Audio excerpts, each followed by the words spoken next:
tertunainya hajat dalam dunia makna jika terima doa tanya oleh Allah. Manusia yang hina dalam dunianya, manusia yang hana terima doa. Nabi Ibrahim sendiri berdoa kepada Allah.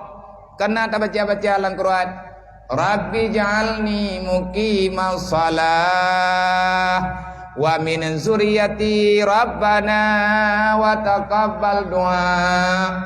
Ya Allah na pujiat lu ngurung semayang. Ya Allah jadikan keluarga lung bitim semayang, anak keturunan lung bitim jaga semayang ya Allah. Raya perkara semayang. Nabi Ibrahim nelaki apa Allah buruh gatnyan urang jaga sembahyang. Anak-anak gatnyan bitim semayang. Hai anak Nabi Ibrahim, Nabi Ismail. Tapi karena pentingnya meminta perlindungan Allah, siapapun guyum doa. Olehnya nekun le Nabi Ibrahim wa taqabbal doa. Ya Allah jadikan kami nepejiat long dan keluarga long manusia yang neterima doa le drone ya Allah. Muate tamu doa hana getuang le Allah. Berarti Allah telah menganggap kita sudah tidak ada. Artinya ada sudah tak dianggap.